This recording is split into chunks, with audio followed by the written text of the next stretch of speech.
ว่ามาหอดลาบไก่บุญท้องบุญมีแต่ลาบไก่เลยนะพวกมีกันนี้ขนาดพวกมีกันในขนาดอุ้มตัวมีดีเลยเป็นมาโฆษณาโดยสบายดีท่านผู้ฟังมื้อนี้เป็นครั้งที่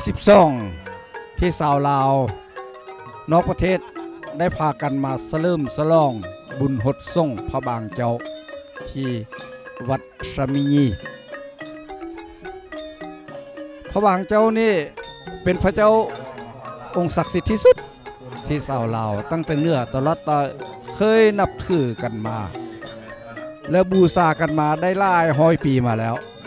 นับตั้งแต่วันที่พระเจ้าฟงุมผู้ก่อสร้างก่อตั้งราชอาณาจักรล้านสร้างโฮมข้าวได้รับองค์พระบางเจ้านี้จากเจ้าชีวิตเขมรผู้ที่เป็นพระบิดาของพระสัญญาของเพิ่นคือนางแก้วลอดฟ้าตั้งแต่ปี1355มาถึงปัจจุบันนี้ทุกๆปีในเมื่อเวลาบุญเดือน5เป็นบุญปีใหม่ชาวลาวก็ได้มีโอกาสแสดงความเคารพนับถือแสดงความนับถือศาสนาโดยมีการแห่หดส่งพระบางเจ้าทุกๆปีแต่ในเมื่อมีการเปลี่ยนแปลงระบบการปกครองใน1975ชาวลาวหลายร้อยคนจึงพากันหลบ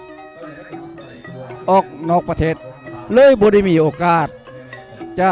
ทำความเคารพหดส่งพระบางเจ้านี้เมื่อเป็นจังซั่นแล้วอาจารย์ไซที่เป็นนักศิลปินผู้หนึ่งก็เลยมีความคิดอันดีที่ว่าก่อสร้างพระบางเจ้าองค์ที่2นี้ขึ้นมาเพื่อว่าให้ชาวลาวนอกประเทศนี้ได้มีโอกาสแสดงความเคารพนับถือและปฏิบัติศาสนาของตนต่อไป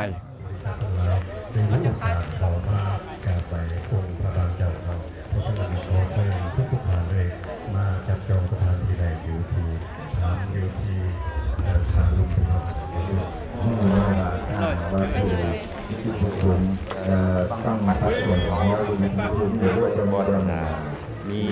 ดอกบัวสีเหลืองเนาะว่าละเวลาก็ใกล้เข้ามอเข้าหมอแล้วค่ะน้อยเวลาไหว้พระหับสิ้นกมอเข้ามาแล้วค่ะนะพระเสริญค่ะนะสบายดีประธานสมาคม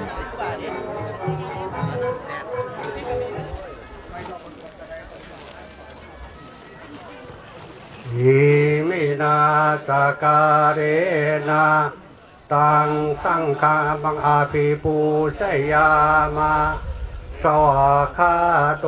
ภะคะวะตาธัมโมธัมมังนามัสสามิอิมินาสการเรนะตังสังฆังอาภิปูชยามาสุปฏิปันโนภะคะวะโตสาวกสังโฆสังฆังนามามินะโมตัสสะภะคะวะโตอะระหะโตสัมมาสัมพุทธัสสะพุทธังสรณังคัจฉามิธัมมังสรณังคัจฉามิสังฆังสรณังคัจฉามิทุติยัมปิพุทธังสรณังคัจฉามิก็ทั้งเทพเจ้าองค์ปกปักรักษาอยู่อาณาเขตนครหลวงพระบางราชธานีอันมีสุวรรณภูมามหาราชเป็นเขาก็ทั้งเทพเจ้าอยู่หักษาโดยผู้ทรงผู้สร้างตั้มฝ่ายบุรพา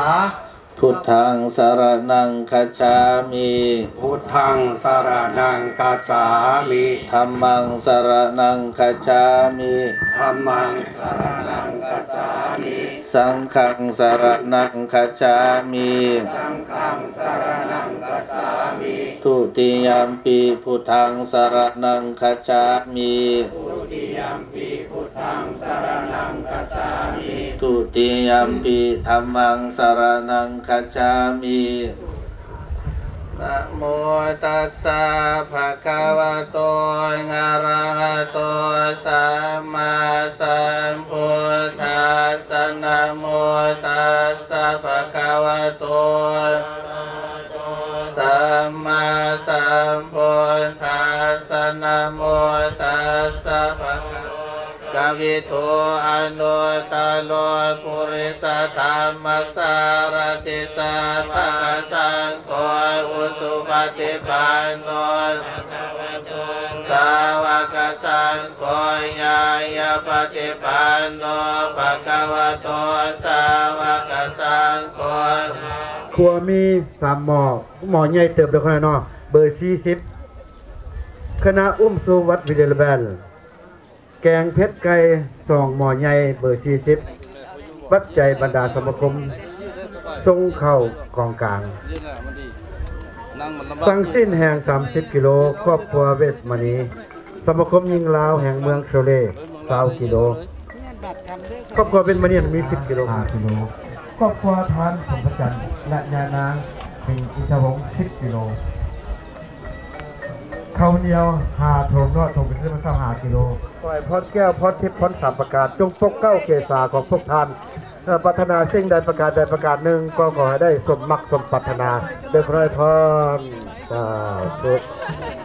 ของสาวเมืององค์เรื่องเขาได้ก่อนเจ้าหน้าที่ไปก่อนวางเงินบรรยายต่อเอาแก้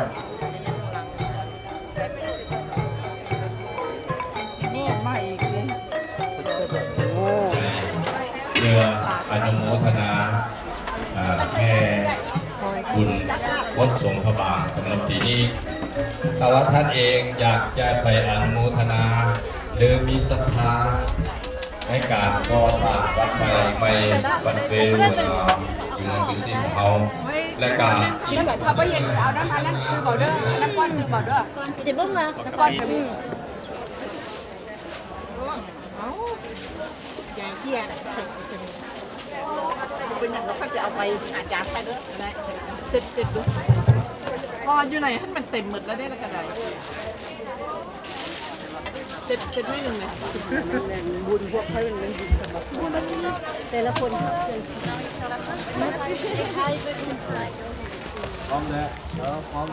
ะโมตัสสะภะคะวะโตอะระหะโตสัมมาสัมพุทธัสสะมะยังพันเตอิมานิสุทธินังวัตเมธานังทานังเมปริสุทธังอาสาวะขยาวะหังนิพพานะสังฆตังโหนตุอนาคเตกาเรวัตถุทานอันบริสุทธิ์เทวน้อยทั้งหลายได้ถวายด้วยดีแล้วนี้ขอจงสำเร็จซึ่งความสิ้นไปแห่งอาสวะกิเลสเรื่องดองสันดาน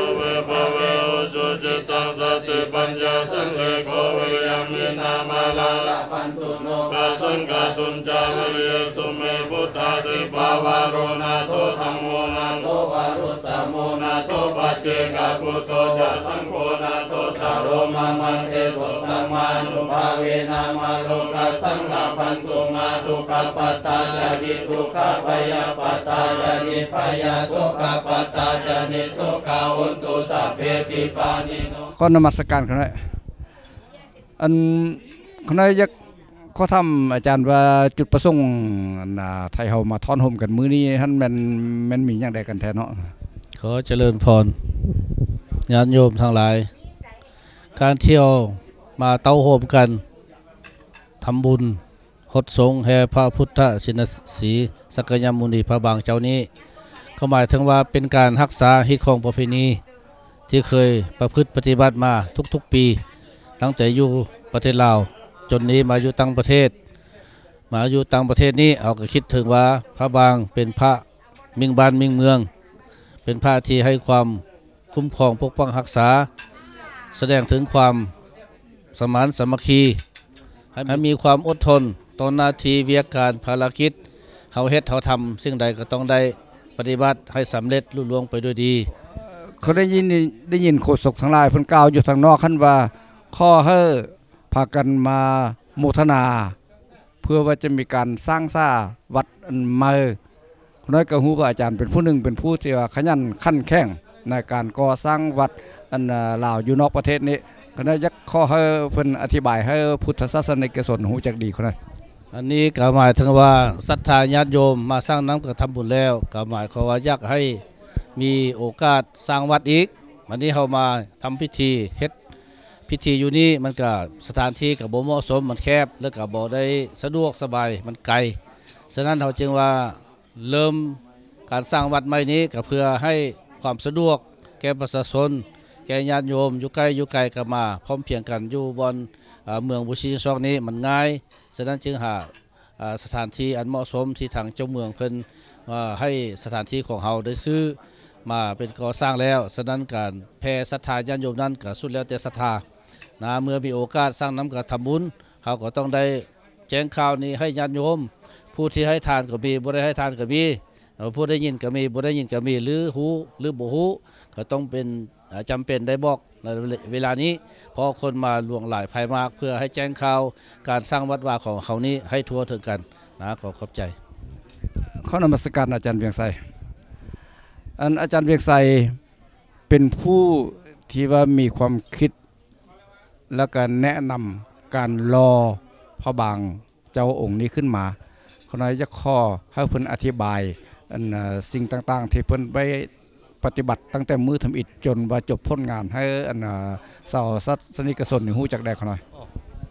วันเวลาผ่านมา12ปีก็บ่ยักจื้อบ่ล่ะเริ่มแรกคิดว่าปกติอาตมาก็เฮ็ดเอาบุญให้ตัวเองบ่เฮ็ดเพื่อว่าเป็นพระเป็นอดีตศิลปินเป็นเก่าก็คิดว่าเฮ็ดเอาไว้เบิ่งหรือว่าสักการะบูชาให้แก่ตัวเองแล้วก็เลยพอดีมีตัวแอร์เพิ่นมีความคิดว่าจะสร้างเพิ่นสร้างพระบางแม่ก็เลยทำตอนแรกก็บ่ได้ตั้งใจว่าสิเฮ็ดดอก